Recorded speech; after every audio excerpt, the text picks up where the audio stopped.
What's up, everyone? Welcome back to the Layback Podcast. As I mentioned on the previous episode, we're doing somewhat of a return the favor episode. That's not really what this is. I've been wanting to interview these guys, and now it just so happens that our episodes, I think, are going to come out within a week of one another. We'll see how schedules play out. But nonetheless, we have the EMD baseball guys on the pod today. So that is Keith Glasser. And the reason I'm saving the second name for last here is because I'm probably going to butcher it, but I'm going to do my best. We have Andy Kiriakedes. I tried to stay confident enough in the name. I just didn't want to hesitate, and I knew my eyes were going to go down at the sheet of paper and I was going to stutter, so I just had to muscle on through. But nonetheless, super excited to have these guys on the pod today, talk a bunch about recruiting, which is kind of different than, of course, what we normally talk about on the Layback podcast. But as always, we're going to find a way to tie it back in to what we care about most here. So, guys, thank you so much for joining us. And please take it away with the bios. I don't know who wants to go first. You guys can duke it out. Yeah, thank you. Fired up to be on. You nailed the last name, so good work with that. Thank you. As you can imagine, it's gotten pronounced a variety of different ways over the years. Keith's heard that in person at away games, and occasionally at home they would get it wrong too. So there you go. No, I'm super excited to be on. I'm Andy Kiriakedes. I co-own and operate EMD Baseball with Keith. We were college teammates. We both coached in college baseball. I'll get into that in a second, but really at the core of what we do is we try to help families and student athletes navigate the ever evolving world of college baseball recruiting and leverage our experience as players and coaches to do so. I grew up in Western Massachusetts, really small town, Sheffield, Massachusetts, and ended up playing at Marist College, small Division I school right on the Hudson River, Marist Red Foxes. We've got some connections there. Obviously, I played with Keith, a good friend of ours, was a huge proponent of us having you on the podcast, Mr. Eric Suplee. Played there for 4 years, had an awesome time, was able to win a lot of games, went to NCAA regional, met some of my best friends, and was lucky enough to have Dennis Healy, who was the head coach my senior year, ask me to stay on and be the volunteer. I cannot credit Dennis enough for how much I learned. I don't even know if I've ever really gotten a chance to fully lay it out there for him, but he really took a lot of time to introduce me to a lot of the kind of the behind the scenes stuff that coaches do that I think players don't see a lot of. Learned a ton about evaluation, learned a ton about how to handle myself, and that's really what jump started me getting into coaching. I think it was always something that I wanted to do, but I wasn't really sure of it until he kind of sat me down and said, like, hey, I think you'd be good at this. Why don't you give it a shot? Did that for a year and then got my first full-time job right on the other side of town at Vassar College with John Martin, who's now currently the head coach at Bates College. And that was a crash course in figuring it out. We had super high academic school with insane admission standards, incredible education. But when we got there, I think the previous year we were 5-31 and we had 14 guys on the roster. And I learned a ton from John on how to communicate, how to organize, how to evaluate, where to go. He gave me a ton of autonomy, and it took us a little time, but we were able to turn that program into a struggling one to one that we felt like we could go out and compete with anybody any given day. Made the conference tournament for the first time in program history. Had some guys win player of the year, pitcher of the year. I was there for 6 seasons. And then in January of 2014, the William and Mary hitting coach job opened up.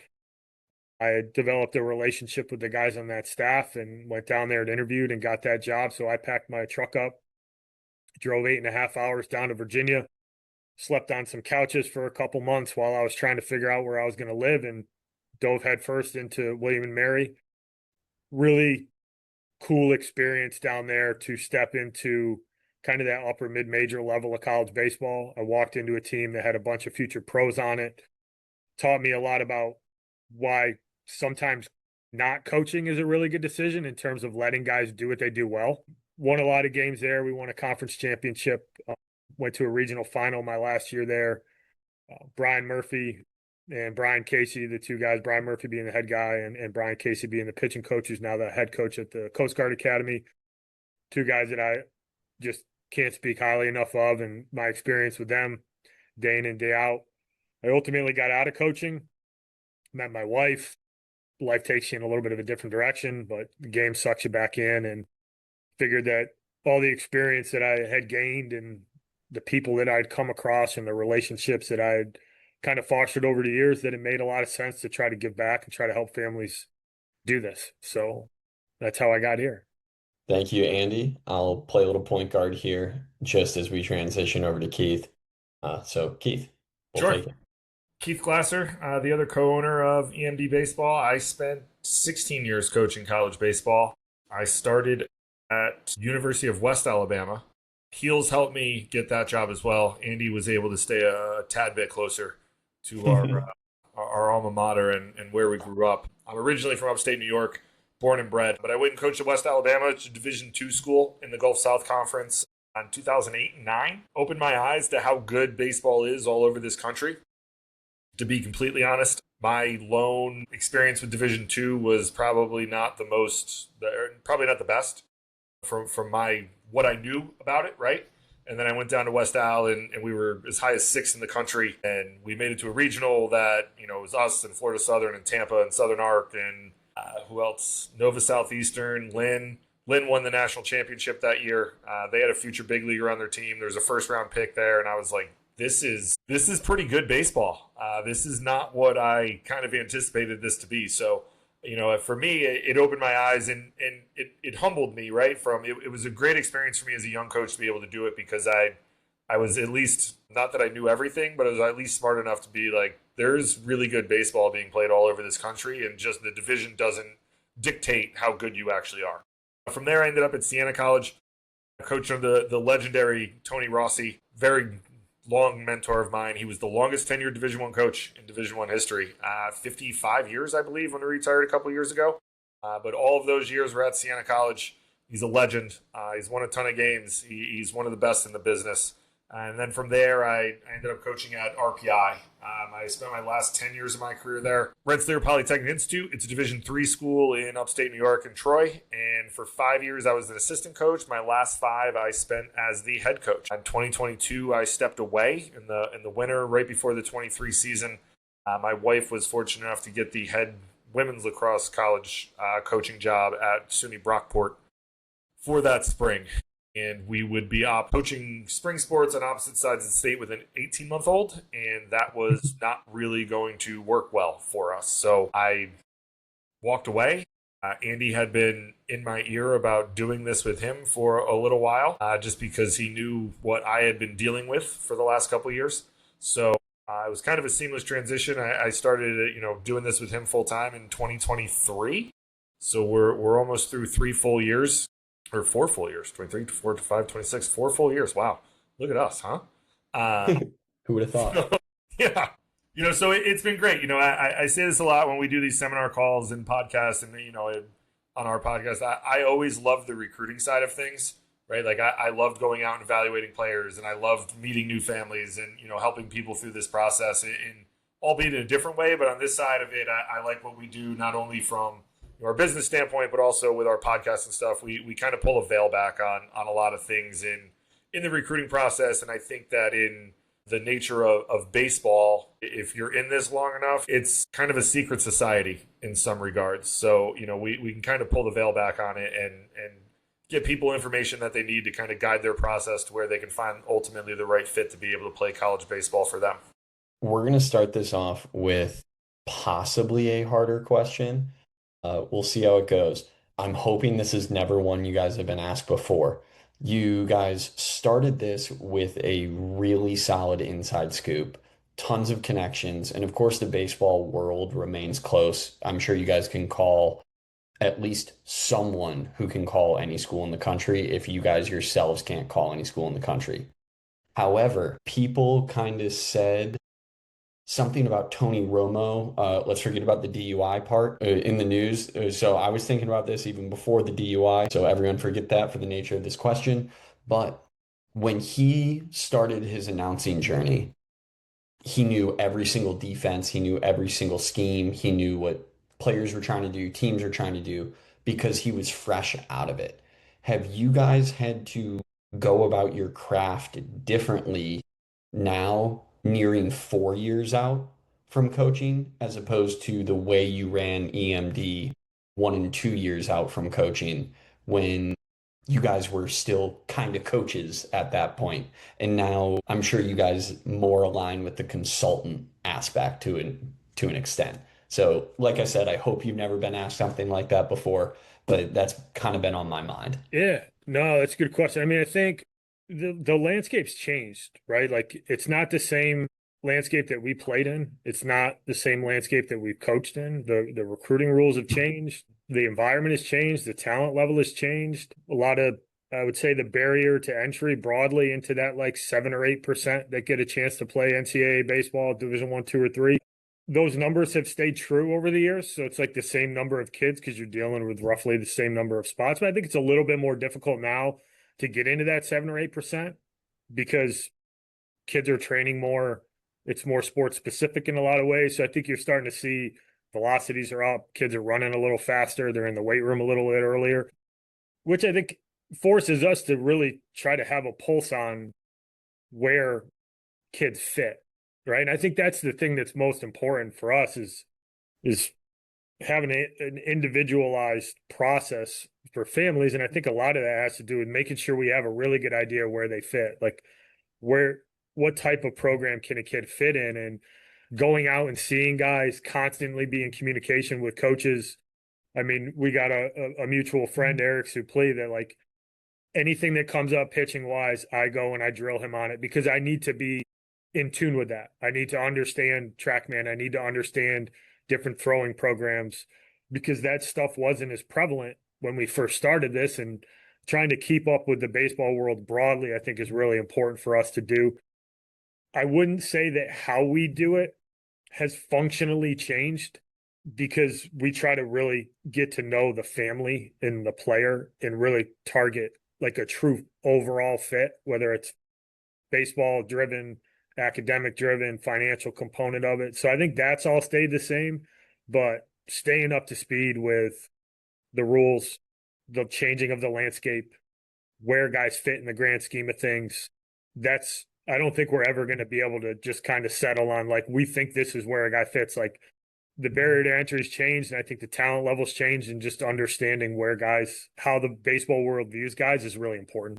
Yeah, I don't think that I think it's a great question. I think with our contacts, it makes us a little bit different, that we're still plugged in at a high rate, right? Like you can still talk to people and have those, albeit not the same conversations, but the conversations you had with the guys when you were coaching, when you're, batting around guys that you've seen and talked about, and you get a feel for what's going on. And obviously the rule changes and which we'll get into, slowing things down and what they're actually looking for. And the talent level has gotten a lot better. And, those things that I think are always going to be ever changing. There's going to be a fluidity to this process it's always going to, I think this game is always going to be pushed forward, whether people like it or not.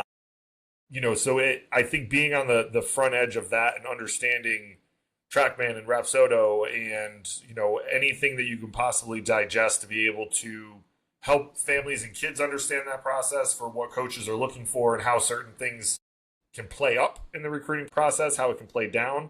And I do think that for us, our careers were coaching college baseball. I don't think that if you asked 27-year-old Keith or Andy that we would be doing this 7 to 10 years later, right? Like we were going to be career college baseball coaches. And that's what we did for, over a decade for Andy and, 15, 16 years for me. Like I eat, sleep, breathe, live baseball. And I think that just that kind of makeup that we have of this is what we truly love doing this. And like, we're nerds when it comes to this stuff. Like we really, really like to dive into a lot of, I don't want to say weird stuff, but like you'll understand what, like we get into the weeds with stuff because it's interesting to us and we want to get to the bottom of it and find out that information. And I think that it's easier for us to have those conversations and then understand them at a high level because of our background and what we actually did for those 25 combined years that we have, right? Like it's a hell of a lot easier for us to digest that and then be able to put that into layman's terms for families of, hey, this is what this kind of looks like. So I do think that you have to evolve, right? Like you used to always tell your players, you got to evolve or die. Like you have to continually evolve forward and have an evolution forward for yourself to continue to push forward. But I think at least for now, it's probably, it seems a lot easier. Ask us again in 4 years. But I think right now, like we're still in the thick of it, and we know majority of these guys, and you're still building relationship with other coaches that might be younger to kind of push it forward to see what the next evolution might look like. I don't know why, but it sparked in my mind, specifically when you said we get into the weeds on this stuff, that we mentioned your podcast a few times, but never once said the official title of it. So if anyone does want to get in the weeds with these guys on these topics, it's the Dugout Dish Baseball Recruiting Podcast. And I believe it's available on all the platforms that you can get your podcast. So there you go. There's the plug after we talked about it, but never said the actual title. So that's on me, guys. But something that I want to address now with you guys, that intentionally or not, I feel like you guys kind of quickly covered the educate and mentor piece of the EMD. But now I am curious how you guys serve the development side, because that's kind of the name of the game now. Every kid says they want to develop. Every kid is looking for a program where they can develop, and every kid talks about what they are currently developing. So besides that just being the fun buzzword of the current portal transfer recruiting landscape, what does the word develop mean to you guys, and why did you choose to put it in the title of your company?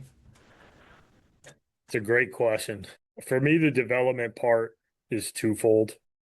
There's obviously the physical development, which I think our experience evaluating guys lends a hand in that, being able to pinpoint areas of improvement for guys, because I think how we do things works best when we're able to engage in families over an extended period of time and not like we're in August 11th of 2026. So the 2027 class is at the heart of things. It's all about recruiting if we're working with you right now, right? We don't got a lot of runway, but if you're a 28, most kids, it's all going to happen next spring and next summer. That's the reality of it. So what are we providing the family from a development perspective?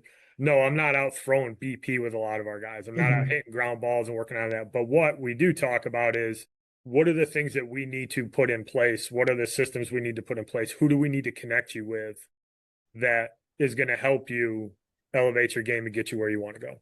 I like to crowdsource that. Obviously, I've got Keith as somebody who else can tell me like, hey, this is what I think this kid needs to work on. But we talk to a lot of these coaches. We have them in front of guys so that they can evaluate their own, and we can get feedback directly from guys who are actually making the decisions, right? Like we don't get to make the decisions. I think we're pretty good at putting coaches on the right guys. And that's something that is always going to be really important to us is making sure that when we call a guy, that kid's close or spot on with what they're looking for.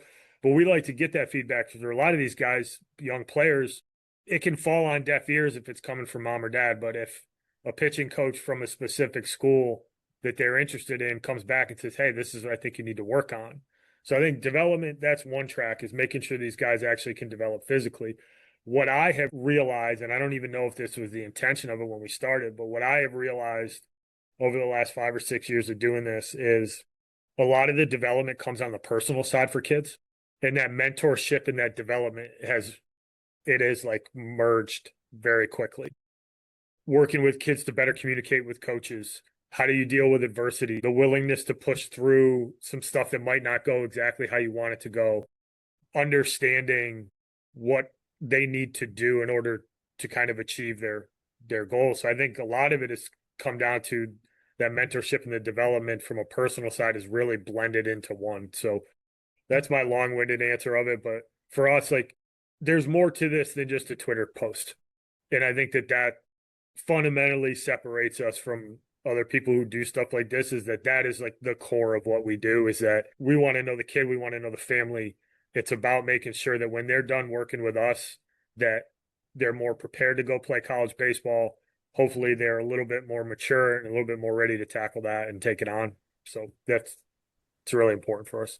Keith, I hate to make you feel like you are going to piggyback everything here. We'll try to mix up the order coming soon. Do you have anything you want to add to that?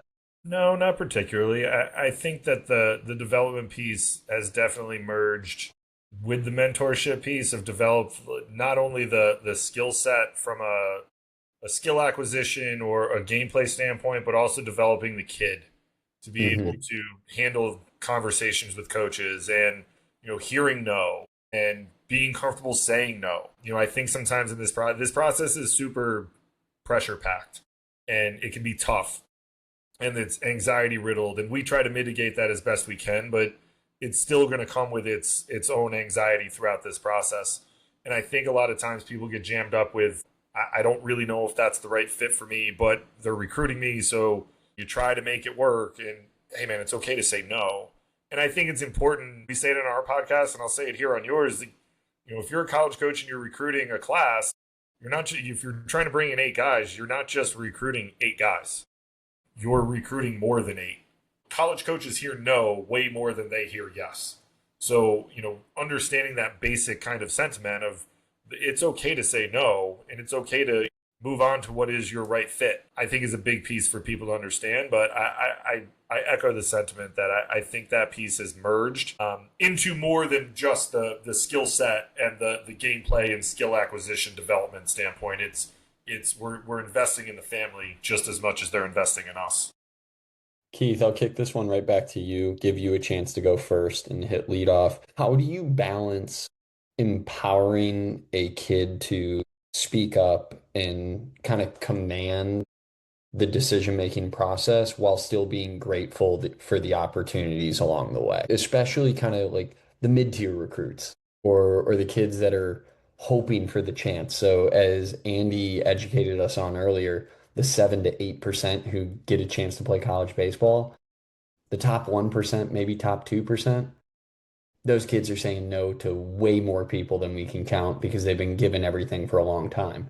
But then if we fall back down to that next 5% that are filling things out, I gotta imagine a lot of those kids are so thankful that every time a coach calls them or every time they get invited to something or get named on something. And I'm not saying those kids shouldn't be grateful. Everyone should be grateful, in my opinion, and say thank you to those who helped along the way. But how do you empower them to kind of take that next step of really feeling like they belong and not just being happy to be there? I think it starts with how long we're with them. But we can spin it up as fast as we need to, or we have the runway. The longer I think anecdotally, the longer we have families that we work with, the easier it is for us to kind of get them to understand the level in which they fit, the schools that they're looking at, and where ultimately they're going to play college baseball, right? And I think one of the things that kind of gets lost in the sauce with the 7 to 8% sometimes is that you still have to be really good to play college baseball. And I think we look at college sports in general of the ACC, the SEC, like that's the pinnacle. And, if I can't play there, if it's 7 to 8%, that means 92 to 93% of people playing high school baseball aren't playing. Now, you could raise it up a tad bit with junior college and NAIA, so let's round it out 10, 12%, let's call it 10 for math's sake because I was a history major. 90% of people still aren't playing college baseball. So you still got to be pretty good to be able to make it to that level and get on a roster and give yourself an opportunity to play. I think it depends on each and every kid, and I don't mean that to sound as a cop-out answer, but I think it depends on where it is that they want to go and what they want to do academically. Right? Because you don't necessarily want to pigeonhole yourself, but if you want to go to high academic baseball and it's a Division III school, there's a limited amount of schools and roster spots in which you're going to be able to target. If academics aren't necessarily the driver behind what you want to do, there's a little bit of a more wide range, wide base approach that you can take. And I think for kids and families, ultimately, this is a super tough process to, if you have no idea what you're doing, it's hard to navigate because you're going to send emails and you're going to feel like you're not getting responses back and you're only getting camp invites. And if you don't know the rules and you're 28 and now you can be talked to, but if you're sending emails out in June, they can't talk to you. The only thing they can respond with is, "Hey, come to camp." So it can get super frustrating really quick. And if you're not in tune with timelines, right? Like being able to walk a family through, like, "Hey, you're a 2028 who wants to play high academic Division III baseball. You have an entire year from where we sit right now to be recruited." We don't even worry about recruitment right now because they're not even some of these schools haven't even offered 27s. So like they're not even into the 28 class yet. And kind of being able to set the foundation for what this is going to look like while also marrying in the development piece we just talked about and the mentorship piece of like, "Hey, this is where we are, this is where we want to go, how do we get there?" And then having those honest conversations along the way. And it's not always pretty. We're going to tell you the honest truth with what's going on every time we meet, with what we know, how you've been doing, what's going on.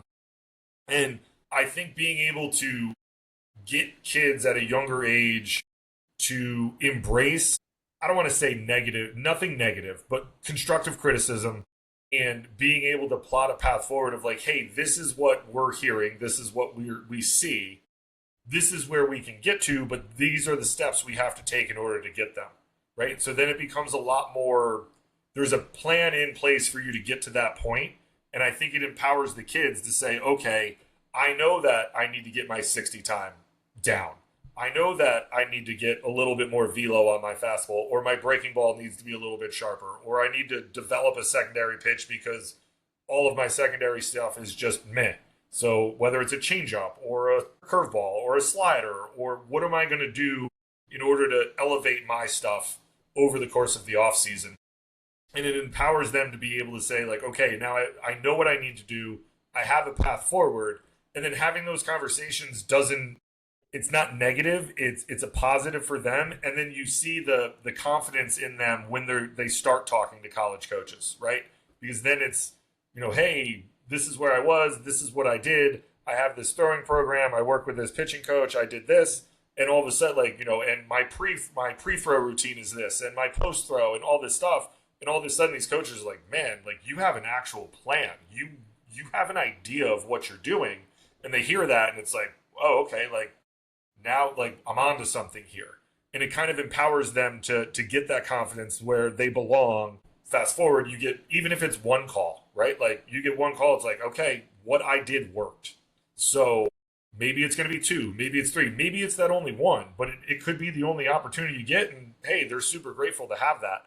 But I think that part of it moving forward and empowering them, and I don't think we've ever really had anyone that was ungrateful for the work that we've done, or kids that we've had with us. But like seeing that development of like that shy kid who on the first phone call with mom and dad is like doesn't really want to say a word, to he's texting you after every game telling you how he did. He's telling you all the college coaches that have reached out to him and what they're saying and all this stuff. Like that's such an awesome progression for us to see. And it's similar when you're coaching, right? Like you see the freshman who comes in who's silent and doesn't want to say a word, and then by the time he's a senior, he's one of your leaders, or that personality comes out, and you love seeing that's the part of coaching that you love. But I think for us that's something that, I don't want to speak for Andy, but I think that's one of the best ways that I could, in a long-winded answer that question. Andy, he said he didn't want to speak for you, so we will give you the opportunity to speak. I don't have a ton to add to that, because I think that at the core, like, that's what it's about. It's like the Twitter posts and everything, and being able to let the world know where you commit, like that's for the kid. Like if it wasn't part of what we kind of had to do from a business perspective, like I would just assume not anybody know that we were involved. Like I just, that part of it doesn't fire me up. Like we've had guys who've gone and are pitching in the SEC and the ACC, and guys who are going to get drafted next year. I'm just as proud of the kid who found the right JUCO home or found the right Division III school home, because every kid's path is so different. And the thing that I will add on to with Keith is like watching these kids develop as people is really cool, especially when they learn how to work, right? When they're willing to look in the mirror and go, "Oh, that's what it takes." and you watch them go, okay, well, tell me what I need to do. And then they go and they execute it. And you watch the kid who's 80 to 82 in September, he's at 2028 and he's 80 to 82. And we talk about the weight room, we talk about a throwing program, we talk about getting him with the right people to help him get better. And he pops up in March in his first outing for his high school team, he's 85 to 88. Like, and that's the kids' win. But I think how we try to go about it is we try to set them up for that. And we treat these kids like we're coaching them in a lot of ways, where every kid's going to be a little bit different in how you communicate with them. But watching these kids progress and then ultimately reach their goal, like it's pretty rewarding. Lighter side quickly. Why on every recruiting call is the kid on the other end of the phone either about to go to the gym or just finished at the gym, or the same thing with the field? That's all planned. We tell them to say that to make that is super funny, because I bet you 70% of the phone calls that I had with kids in my time was like, hey, can I call you at 7:30? Like I got to go to the gym, or like, can we get on the phone at 6? Like I'm going to hit with my hitting coach at 6:30. And it's really funny that you bring that up. Yeah, I need to know what the cutoff is on just finished or about to leave. That's maybe what we need a governing body to decide 30, on. it's got to be 30. You got to be within 30 minutes of either the start or the finish time. I think that would be my off the cuff answer. Otherwise, 30. That's fair. you just are going about your day. I was going to go slightly more liberal. I was going to accept an hour as the true cutoff. But hey, if the guy who's in the industry is saying 30 minutes, I think we have our time frame. So thank you, Andy, for speaking for the entire recruiting industry there. But all right, so we'll get back into the more important stuff. But I needed to ask the recruiting guys about why everyone is working. Everyone is grinding at all times. But Keith, we'll continue to give you the opportunity to lead off here, and then we'll kick it back to Andy in a moment. But nature of the podcast, got to bring up rehab, got to bring up injury, got to talk about that. And of course, there are kids who get hurt during the recruiting process. It has to be addressed. I'm sure you guys have worked with a handful of guys who've either gotten hurt while they've been clients of yours or came to you because they thought they had everything mapped out and they got hurt and everything fell through. So I don't claim to know a ton about how injury is directly affecting the player in the recruiting process, but I know it has to affect them, and I know nothing will be the same. So with that, I will shut up and listen. Keith, please take it away. I think the first thing you're going to have to discern is how serious is the injury. And then the second is, what position is he? Right? So for the nature of the podcast, Keith, I am going to put a little bit of clamps on you. Let's start with the pitchers, and we can sprinkle in hitters later. We'll caveat it at the end with some. But for arms, I think it's how serious is the injury and what is it, right? Like, is it TJ? Is it the brace? Is it something else? Is it labrum? Is it rotator cuff? I mean, shoot, you could end up with a knee or an ankle or an ACL of some sort, because, you might have some guys that are arms that, also play shortstop or the outfield, and they dive and separate their shoulder or something happens. Or play basketball. Or play hoops or wrestle or whatever it might be. So I think I would argue in today's day and age, and you do play a role in this as well. Like, I think Tommy John has become a lot more easy to stomach for a lot of people, because we know the return to throw and the rehab and everything that you're going to do is we've done a really good job with that over the last 50 years. I think labrums and rotator cuffs can get a little dicey and scary for some people. It depends. I would say that from a recruiting standpoint, the first thing that you want to do is you want to be honest about what's going on, right? Like, you want to let the people know that are recruiting you that this is what's happening. It sucks. It really does. But the last thing you want to do is, continue down the road and then ultimately commit and then be like, oh, by the way, I got Tommy John surgery like 6 weeks ago, without letting them know. I do think that it's going to affect some people a little bit more at the Division One level around the constraints of the 34-man roster, because that's going to take up a roster spot for a guy that might not throw coming in as a freshman. Now, depending on what your time frame looks like, it might not change. And it's a more nuanced conversation than probably the answer I can give, because we could probably do a whole podcast on this.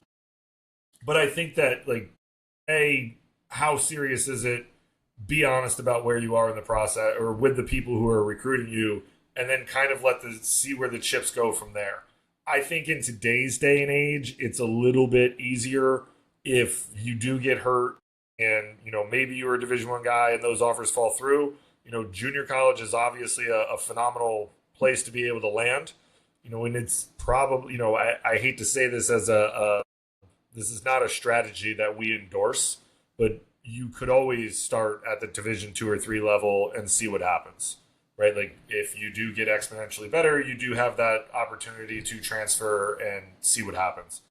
I would caution you against that, just because a lot of things have to go right for that strategy to really, even if you're healthy, for that strategy to really pay dividends in the long run. But, you have to assess where you're at, what you ultimately want out of your recruiting process, and then have honest conversations with those coaches about what they want to do.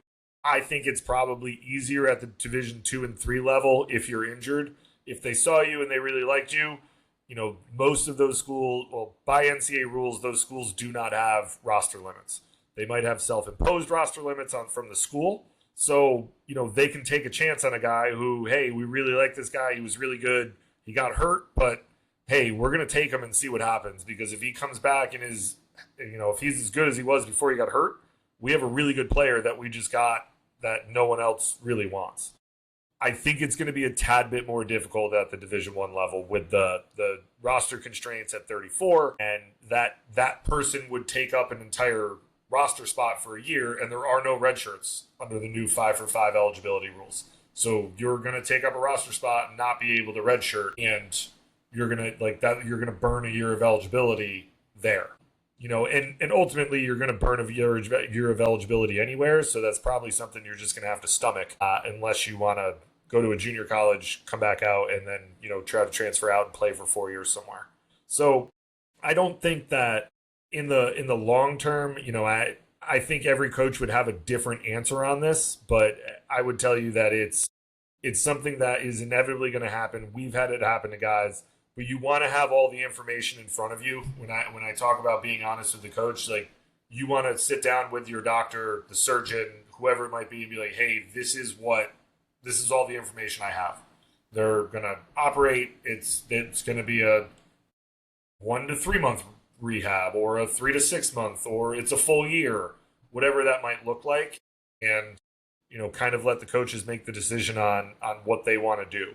It's an unenviable position to be in if that unfortunately happens to you. And I don't wish that on anybody, but you start there and kind of see where the chips fall from there. I do think that, like I said, at the Division II and III level, I do think that you're more likely than not going to still have a handful of options if that's where you're being recruited, because again, they can afford to take up a roster spot for a guy that they really like that, got hurt, and hey, he might not be able to help us right away, but hey, his rehab has him out his senior year, but he's going to be able to return to throw in the fall for us. So we'll see what he looks like in the fall, and we'll discern what's going on after that.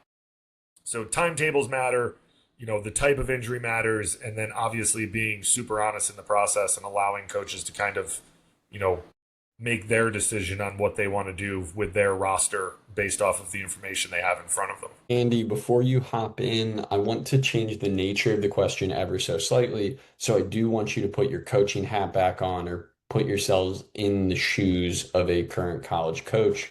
How are you navigating this situation with a player? Let's start with a player who is on your short list. So it's not a guy you've committed yet, but a guy that you legitimately have in the whatever, I'm going to offer one of these 4 pitchers. So please.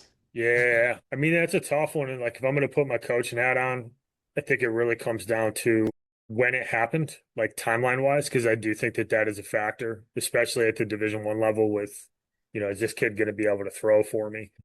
The type of injury is going to have a factor in it. And I would say one of the things that would be really important to me is what type of kid is it? Is he going to go through the rehab process the right way? Like, is Hmm. this the type of kid that's going to be able to bounce back for us? So I do think there's a character element to this as well. And feeling really good about, like, all right, if that kid's the right type of kid and he's the top of my list, and I love the kid. I really liked the stuff. I really like what he brought to the table prior to the injury, and that timeline adds up.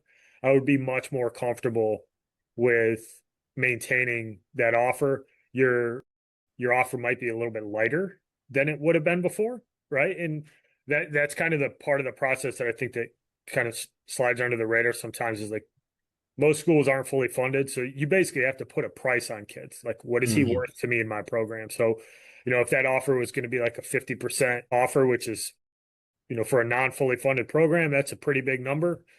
50 to 70 is kind of telling you like, hey, I think that dude's going to throw in our rotation someday. That number might get a little bit lower. The later in the process that injury happens, I would say the more likely I am going to probably go in a different direction, if I'm being really honest, because there's still a little bit of a guessing game as routine as Tommy John seems these days. And please correct me if I'm wrong here, but not everybody comes back better than they were before. Yeah, and And most don't. yeah, in the timeline at which they get there, right? And I've talked to some guys who've been in the rehab business at the pro level and are now pitching coaches, kind of at the upper levels of the minor leagues. And, you know, kind of what they've told me anecdotally is that most guys kind of really don't get back to the command and like true confidence of what they're doing for about 18 months. So I think that runway factors into the decision you got to make. The tough part from a coach's perspective is that I think they can get a bad rap in situations like this that they're like they don't care about the kid. That's never the case, right? That's never the case with a coach. These type of situations you do unfortunately have to remove the emotional side of it, and you need to make a business decision on what's best for your program. And that's the hard part for people to recognize when you're in a coach's shoes, is that if a kid blows out and I don't feel good about him being able to help me my freshman year, and I have another guy that I like just as much who's healthy, sometimes you just gotta go with the healthy guy. And it doesn't mean that that dude's going to be healthy, but I think that'd be kind of my honest coaching cap answer, is that it's tough. And I think the timing of it all is is a huge piece of the puzzle. Like, if you're a 2028 and you blew out in February of this past year leading up to your season, yeah, you missed your summer, but like your window to get back, you're going to be okay. Right? If you're a 2028 and you blow out at the end of this fall, well, then I think you need to really sit down and think about, well, what am I going to be able to get out of this? Because, if you weren't getting recruited at the time, you're probably a Division II or Division III guy, because most Division Is are the only ones who are like actively really recruiting. You got to have a really good heart to heart about what's this process going to look like, and how are you going to get yourself ready? Is there opportunities for you if you qualify age wise? Could you potentially reclass? Like, you get into some nuanced conversations that I think change slightly based on when it happens. But to Keith's point, I think coaches are way less wary than we used to be because of the confidence in guys being able to rehab. So that I think that's why the timing matters so much. It's not so much if, it's when are you going to be back and when are you going to be able to help me? I like hearing the positivity mindset from the coaches, believing in the process of these athletes, throwing a couple, not full corrections in there, but I guess just what has been researched in the industry. Dr. Ahmad did a study on this that I believe came out. Now I'm trying to remember if this was in 2025 or 2024, but at the professional level, showing a good 2 to 3 seasons to return to prior performance. And that's even to say that not all things are going to tick back to where they once were, but generally it's season one, get through it healthy. And if you did, that's a major win. Season two, if we have seen velocity return, awesome. Season three, if we have seen command come along as well, then we're considering that a major victory. Whereas it is kind of the myth, which I guess it's not the worst myth to exist if people are going to look at this positively and be like, whoa, I'll be fine after I do this. Keep in mind the people that are fine after they do it have worked harder than they've ever worked in their lives. And I don't want to credit luck, but there are a lot of things that are uncontrollable in the way that you're going to be, the way that you're going to respond from any surgery, let alone Tommy John, but any surgery, just because you had foreign bodies placed inside your body is going to operate differently. So I just wanted to make sure I got those things out there. Another thing that I did want to address that I do think is important that I can maybe add just from what I'm seeing. Now, of course, I'm not a recruiting guy like you guys are. You are way deeper in this landscape. But one of the things that I have found very unique, given the role that I am able to serve and that we are able to serve with FlexPro Grip, is some of these teams that are now seeing what they can do on the rehabilitation side and the return to throw side, return to performance as competitive advantages. So we can see mid majors that then can go after the guy that may have thought he had a shot to be a P4 caliber talent, gets hurt at this unfortunate time, like you mentioned, Andy. Maybe this time around it's the 2028 who goes down in February prepping for a season, or potentially worse, let's say it's game one or game two of this 2028 season. So then there's a chance we miss the next year as well. But if that kid did enough at a young enough age or has the name behind him, then you're seeing schools hop in who might not have had a shot previously, where previously that guy was destined for JUCO, but these guys have put systems in place where they see themselves as we can be the damaged goods center that can return you to the promised land. You can be that pitcher that you always thought you could be. So where I would hop in, maybe offer some advice here is if you are hurt and you are in the recruiting process, do your due diligence for how these schools have rehabbed guys and how they have helped athletes get back. Because what you go through as an injured athlete or an athlete who sustains an injury, I don't want you to think you are your injury. So I want to change that wording a little bit. You are going to have to do things differently. You are going to have more to worry about. You have more added stress, but that's okay. Like everybody has something going on. Just do the work to learn about your situation, how schools can support you. So I just, again, another thing I wanted to get out there. I don't know if that's even conversations that No, you guys are starting to have. no, I think it's a good point though, because if you think about it, like if you're in the SEC or in the ACC, you don't have to take the injured kid. You just move to the next best player on the market, Yeah. right? And It's the New this York goes to like, Yankees. We got a whole stable of dudes throwing 97. yeah, like we don't, if you're Arkansas, like you don't need to take a kid who's injured. You don't need to take a risk on that kid because you can go get the next really, really good kid. But I think knowing your place in the college baseball landscape, to your point, could be advantageous for a low mid major, a school like Marist, right? If the kid who's getting recruited by BC and I don't know, we'll stick in the Northeast, like BC and UConn blows out, and you saw him and he was really good, and they're not willing to move on him. Like that's the type of kid. If you're Marist, maybe you take a chance on that kid because you might end up with something better than you would usually get because you've seen what that kid can do. And like, yeah, you're rolling the dice, but I think that's an interesting way to look at it. And like, if you're a college coach, those are definitely thoughts you have of like, we would never have gotten this kid if he didn't get hurt. So maybe we need to take a chance on him. I could go down a rabbit hole here, but I won't. I don't know. I kind of want to know what the rabbit hole is. So I'm willing to open up the can of worms, Keith. Here's I was just thinking about this as we were talking about it.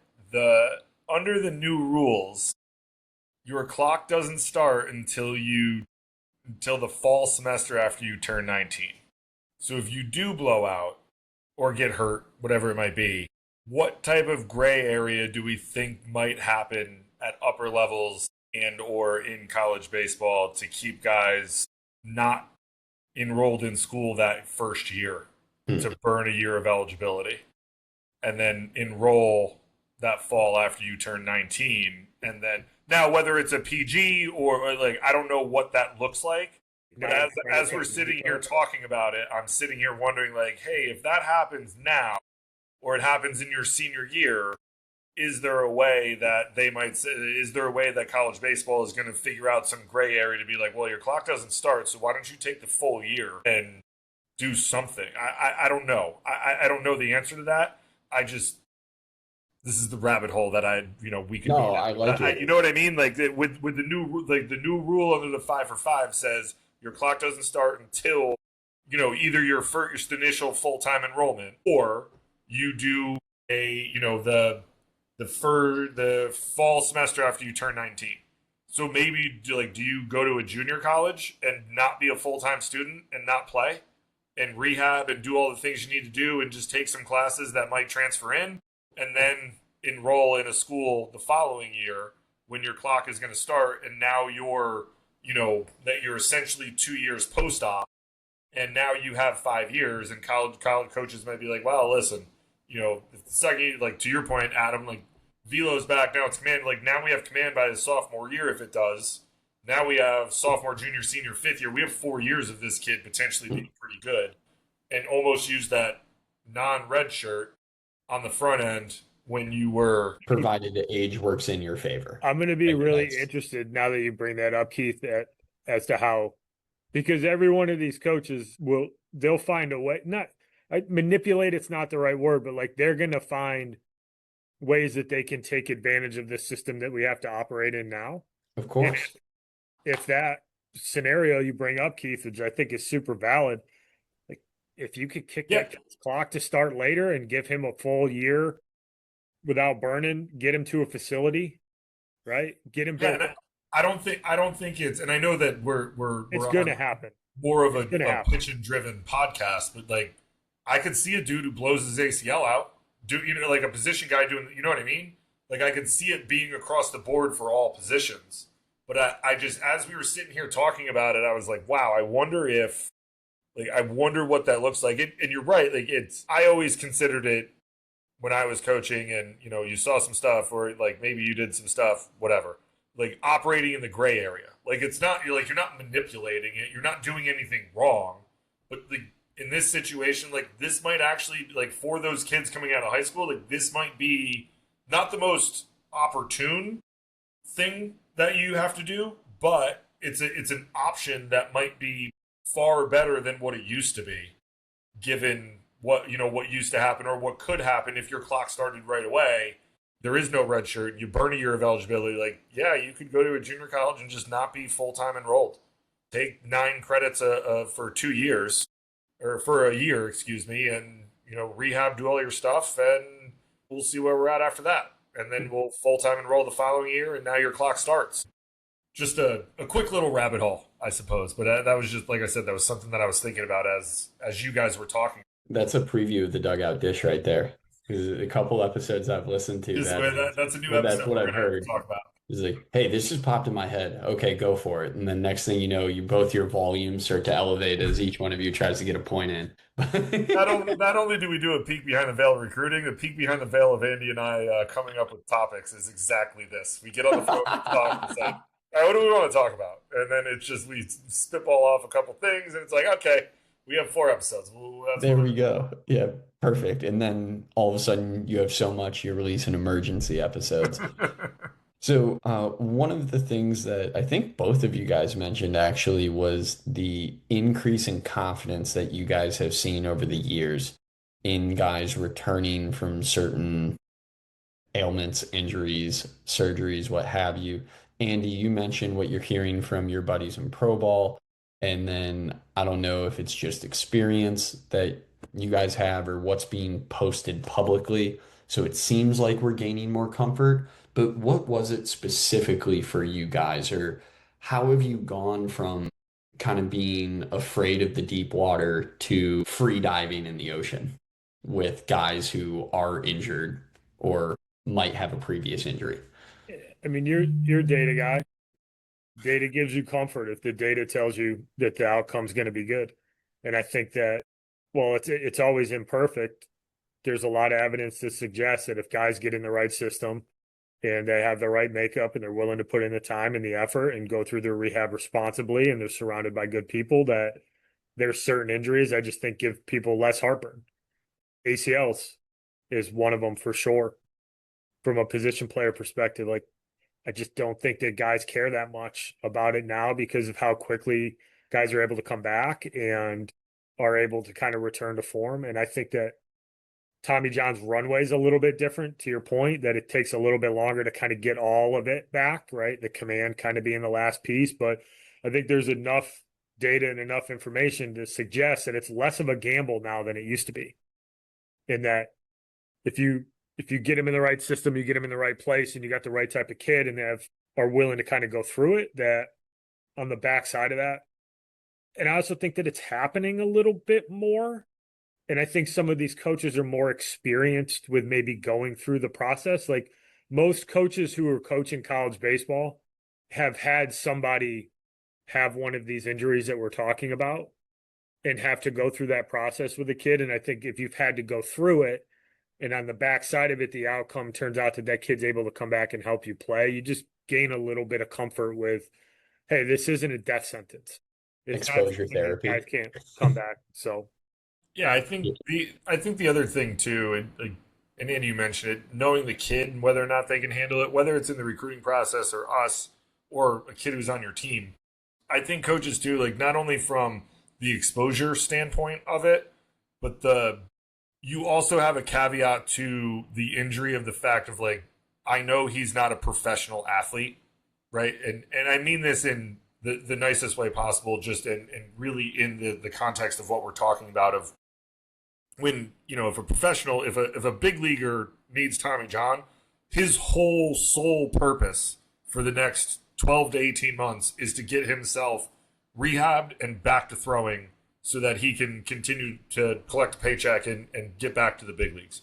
Whereas high school, college kids, like there's a lot more on your plate and a lot more, like you don't have the resources that the New York Yankees have for you to get better faster, right? And you don't have the resources you don't have the time to do it. You still got to go to school. You got to do whatever else it is that you do. So I think there is a little bit of an asterisk to it of like, okay, but to Andy's point, if they're in the with the right people, he is the right kid who's going to be able to work through it, and we have a plan in place for them to execute. I think you feel a lot more comfortable with these types of injuries nowadays than you ever did before. But also understanding like it might take a tad bit longer because we're Marist College and we're not or Marist University, excuse me. We've flipped in the last year.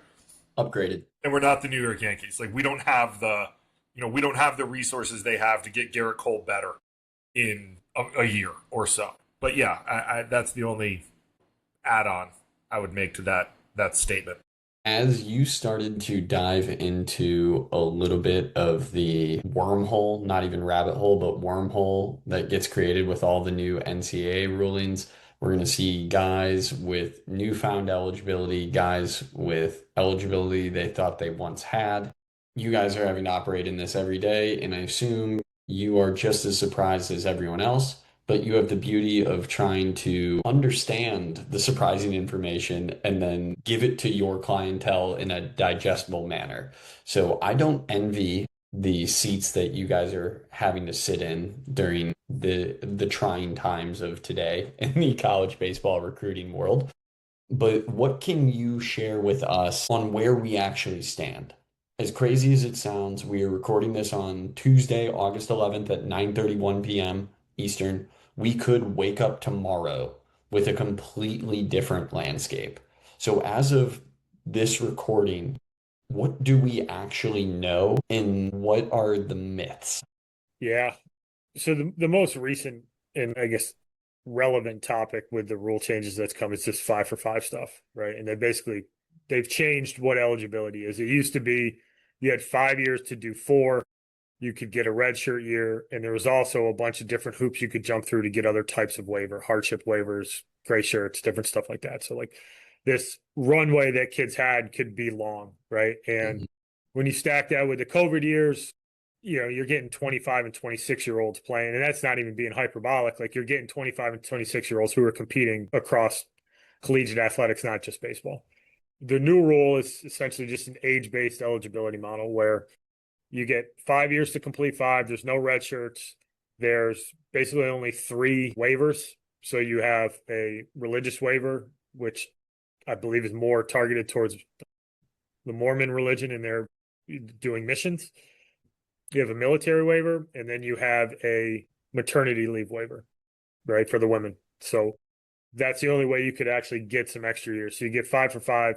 Your clock starts upon full-time enrollment or automatically starts the fall semester after you turn 19. As far as like fake news, I think there was a lot of back and forth on the 19 number. And I think that caused some heartburn with some folks because it's not crazy for kids to start college at 19 years old. And they turn 19, say like the fall of their senior year, did their clock start? Like that was the big heartburn everybody had. They clarified that if you turn 19 November of your senior year of high school, your clock starts the following fall regardless. Okay. So that's one. The other one is that JUCO years don't count. That's not true. They count. There's litigation going on with that, but as of right now, junior college years count towards your eligibility. The biggest kind of ball that's up in the air right now is the original ruling had made it so that athletes who completed their eligibility in 2026 were not eligible for additional years of eligibility, right? And people were upset about that, feeling like that class got screwed. And I understand that stance. I don't think there's any perfect way to slice this. But as it stands right now, and they're in the legal process of appealing this, and I think the NCAA is going to, they may be willing to die on this hill, but as it stands right now, that 2026 class can get eligibility based on everything that I have seen. But that is under review and is in the appeal process. I am not a lawyer by any stretch, but I think it got appealed to the 10th Circuit. So that's in process.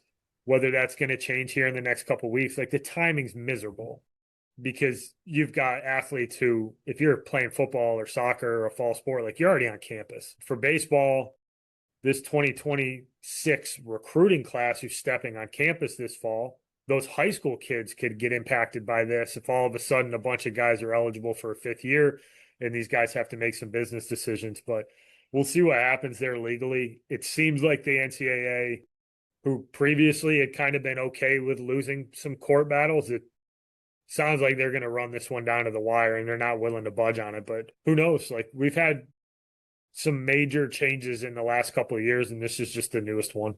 Keith, is there anything Andy missed there or personal opinion maybe on the matter of how you're now helping kids navigate these situations? I don't think he missed anything. I think that I gave an in-person talk a couple of years ago, and I was going over the new house settlement stuff, and I said, if they change rules anytime soon, I'm going to lose my mind. So you lost your mind. Literally during the speech, it came out, like the JUCO stuff something came out on junior college stuff, and I was like, you've got to be kidding me. No, I mean, I think the 5 for 5 is, my knee-jerk reaction when it first came out was I didn't love it. I think that it is a better model than what we have, having 25 and 26-year-olds playing collegiate sports. It wasn't necessarily, a lot of this stuff wasn't intended for that. Throw the COVID monkey wrench into there. Rosters ballooned, and it's been a lot tougher. I think that ultimately, I don't think it changes a whole hell of a lot, to be completely honest. You're going from, if you're recruiting, if everything is equal, it's about 8 guys a class, it's down to 7 on a 5-year cycle. 8 guys a class on a 4-year cycle, 7 on a 5-year cycle. So it's maybe one less guy, but that's also depends on, it could be more because, you lost guys to the transfer portal or guys got drafted. So you're bringing in 1 or 2 more, or you dip into the portal. Depends on how every program wants to do it. I don't think it changes a whole hell of a lot. I do think that, I believe Division II just emergency voted on this.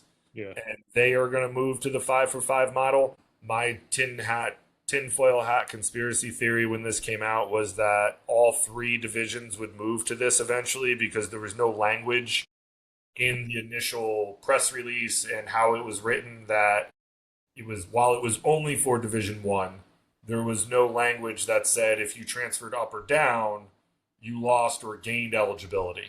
And to Andy's point, I think the NCAA is sick of getting sued and losing, and I think that that's probably one they would lose where, I started at Duke and transferred to Trinity. Like, do I get 5 years or do I only have 4 now? And conversely, I transferred from Trinity and went to Duke. Do I get a 5th now because I didn't start with one? So I wouldn't be shocked if Division III eventually moves to that model. The one thing I will say, or I will add to this, Andy and Adam, is that while the NCAA can say that you have 5 years to play 5 years, conferences can be more restrictive on those rules. So the Ivy League in particular, you're only going to play 4. They do not allow grad school students to play in the Ivy League. So that doesn't affect the Ivy League by any stretch of the imagination. They're still going to operate on a 4-year cycle. I wouldn't be surprised if you see some, I don't know, at the Division II level. I can't think of anything off the top of my head, but I wouldn't be surprised at the Division III level if they do go to a 5-for-5, that you see some conferences saying we're going to take kind of the Ivy League model and you're only going to get 4, but while you do have that 5th, you can transfer. We'll see when it comes out, but I would imagine that they're more aligned in conferences where 1 or 2 schools have grad school and the rest of those schools don't have grad school, right? So, it would obviously be a very large competitive advantage for 1 or 2 or maybe 3 schools in that conference and a disadvantage for some of the other ones, where I think some Division III conferences will be a little bit more restrictive, even if they say you have 5 years to play 5, just to kind of create a little bit more competitive balance amongst them. And there already is I don't want to say a precedent, but I guess a precedent is the best word in this scenario, where the Ivy League already does it. Like, there's a Division I conference that does it, so it happens. But that would be the one thing that I would add to the 5-for-5 stuff. I'm going to tell you a question that I am not going to ask. If you want to open it up and run that way, so be it. I'm cool with it. But the question I'm not going to ask is, when do you anticipate unionization of NCAA athletes? I know there was something that came out of, I think, some football players at Stanford or student athletes at Stanford that have started to create the first college athletes players union. I know baseball is just going to lag behind a little bit, which is why I hesitated to throw the question out there, because then it's also all speculation. So we can come back to this if we want to, but the more fun question I wanted to throw at you guys. So both of you have to put on your thinking caps here. Keith kind of set you guys up for this by saying he didn't love 5-for-5, or he doesn't necessarily love 5-for-5, but it's sitting a little bit better with him. You guys are now in charge of the ruling, and I want to know your knee jerk, if you haven't thought of it, what you think the proper ruling should be. What does eligibility look like? What are roster limits? What decisions would you make? Go for it. You're commish now. Have fun. First one that comes to mind for me is I would free transfer. Everything after that comes with a we'll call it a penalty, but like you have to sit out a year. I think that's one of the only things, because I am not anti-pay. I think college athletes, for the amount of money that they generate specifically at the highest levels, and this isn't just baseball, and I know that's controversial for some people, but like, I don't have any issues with the pay. The one thing that I think is tough for me to stomach, and maybe this ages me, but just guys just transferring willy-nilly. You're seeing guys do this where you're seeing it in football a lot, where it basically just becomes a year in and year out free agent market. And I don't like that, because I think that loyalty to a program, loyalty to a university is kind of what is unique about college sports. I mean, I understand that guys can outplay a level or have an opportunity to transfer into a better situation. And I think there's a lot of positives of the transfer portal with you get to a school and it's just not the best place for you. Like, giving a kid the free opportunity to transfer, I think is great. I think the second one needs to come with some sort of a punishment, maybe not punishment, but some sort of guardrails so that you prevent that a little bit. And I think it would force kids to think a little bit longer about sticking it out at schools where they have to go and, kind of go through the maturation process and get on the field. This like quick entitlement that I think is a part of sports these days is like, well, I need to get this instant gratification. I need to play as a freshman. It's just not the reality of the sport. And I think a lot of guys would benefit from just staying and working where they're going to be.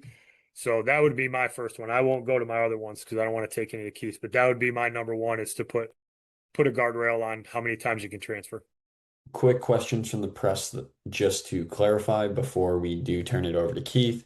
Would you allow the 4-2-4 transfer? And would you still allow guys another free transfer if they quote unquote transfer down? So like the old school of going from D1 to D2 or 2 to 3. Great question. I don't think I would punish going down and then going back up. And that might be a little counterintuitive, but I think that system is okay. In the 4-2-4 for me, it's I always liked the 4-2-4. So I wouldn't touch that, but I think at the Division One level, I would certainly put the kibosh on being able to transfer freely every single year. All right. I take it. Keith, you're up.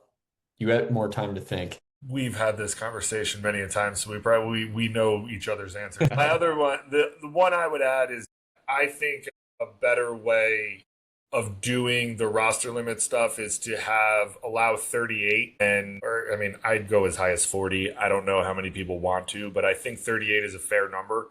And essentially, we all played Division One baseball. You have to declare a conference roster before the conference weekend where not all 35 guys that are on that roster are eligible to play.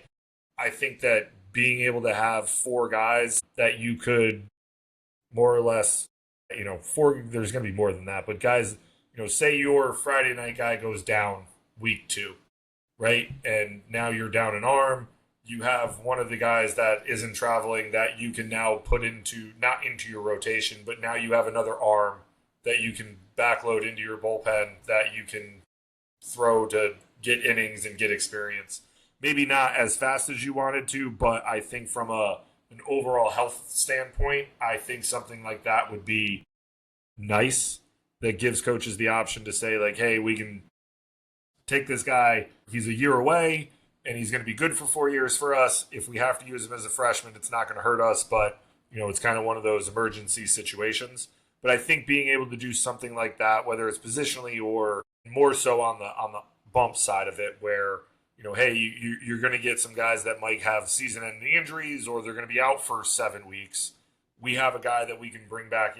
We have a guy on the roster that we could throw to ease some of that stress on the other 13 arms that we currently have. Like now we throw, and it might not sound like a lot, but one guy being able to all of a sudden eat up, 10, 11, 12, 15 innings and not some guys that are super stressed having to do it all the time actually does a lot for you in the long run. So that would probably be the other one that I would add is, at the Division One level, expand the rosters to, 4 more guys.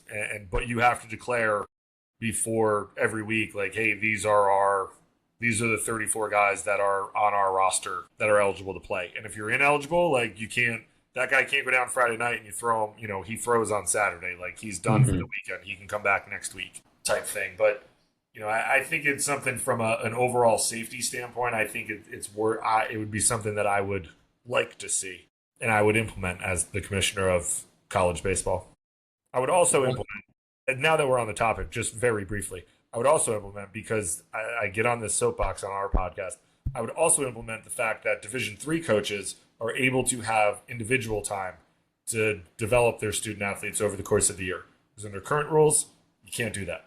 But more touch points with your kids to be able to get them better from a baseball standpoint, but also make sure that they're doing well academically and all the other things. That would be my other one. There's a lot of things that should be changed to enable Division III coaches and programs to have more touch points. And I'm sure you guys certainly know it better than I do, but I'm sure that's a large education point even for your student athletes, your clientele that you guys have to work with, and just kind of the quote unquote weird things that occur with Division III baseball. Now, I do want to add my fun little thing, I guess, as commish, if I can participate in my own question. And it kind of goes along with a couple things Andy said to an extent. I'm very pro player choice, but at some point, it's like, guys, like the portal's going crazy. Like how do we create that same loyalty that we all loved when we were kids watching college football or college basketball and we knew the same guy was going to be there for 4+ or 3+ years. It's hard to say 4+ years, but now that's kind of what it is with how many years these guys are playing college sports. But one thing that would serve the bigger schools way better than it would serve the smaller schools, but for those that are able to pay players or work in some sort of rev share capabilities, is getting access to a greater pool of money each year you are at a school. And if you transfer, you start back at the freshman level or the first year level, I think would be a very interesting one. So just to keep money easy for everyone, I know there aren't many schools that can pay guys like this, but maybe in year one, you can have access to make up to 50K. In year two, you have access to make up to 75K. In year three, you can make up to 100. Year four, you can make up to 150 per se. Maybe that would influence guys to stick it out a year or two more if it really is an okay situation. They're not just chasing a bag at a new school. So then guys might be more apt to transfer for the reasons that they should transfer. They're looking for a new environment. They're looking for something to help them personally as opposed to chasing the bag. But hey, that's the nature of the world we live in. But guys, that kind of does it for me from the actual line of questioning. Is there anything that we missed that you need to get off your chest before I let you go? I'm gonna give you my number two, and this one will be a little controversial. Oh, okay, I'll great, keep great, it great. quick. I think college baseball should adopt a similar model to college football with the FBS and the FCS, Hmm. where, like, let's be honest, like you look at the 308 teams I believe will be Division One next year. So many of those teams at the bottom end of that rung, like it's not even comparable with what they provide. So I kind of think high level, I would like Division One to get split up into two divisions. Just call it one and one double A. If you're going to play Division One, you need to make certain requirements with regards to funding, stadium capacity, all that kind of stuff. Because right now we're operating in a world where you've got schools like Texas A&M, and then you've got schools like Marist that are playing for the same trophy. And Marist is never going to fund their program at 34 scholarships. They're never going to build $100 million stadium. And that's okay. But I think that the gap between the top and the bottom from a funding perspective has gotten so big. That would be something I would want to like break down from a data perspective, but I would want to look into like, hey, if you want to play Division One baseball, you need to fund this many roster spots. You need to have this much seating at your field, and basically, I call it, I guess, kind of like competitive balance. But that's something I've tossed around randomly with Keith and some other buddies of mine that I think that would be an interesting way to look at Division One because I just think the gap is, I just think it's so big right now. I think that's a great one. So I guess that answers your, is there anything we didn't cover? And That's it's it. this, it's the That's all second I piece got. of what we would change if you were commish. Keith, is there anything that we missed on your end? Any final thoughts you want to add? No, I think we covered everything. Excellent. Well, guys, this is now where I thank you so much for your time. Normally, I'm doing these in the middle of the day, so I'm not saying good night to everyone, but now I will be saying good night to everyone. And of course, to all the listeners out there, no, I'm going to cut my own intro short, got or outro short. And as you can see, I'm getting loopy now, mixing up intro and outro. Keith, Andy, how can people reach you guys? Yeah, good question. So we got emdbaseball.com. If you go there, you can see everything that we do, how we work with our clients. On Instagram and Twitter, it's at EMD Baseball. Podcast is the Dugout Dish Podcast. You can find that on Apple Pod, Spotify. I think it's even on Google, although I don't know if anybody uses Google Podcasts. And also on YouTube. If you want to reach out to us, just go to the website. You can shoot us an email. My email's Andy@emdbaseball.com. Keith, as you could probably guess, is Keith@emdbaseball.com. Feel free to reach out to us. So, yeah. There we go, guys. Now I will officially do the outro. So, again, thank you two so much for your time. And of course, to all the listeners, thanks for laying back with us.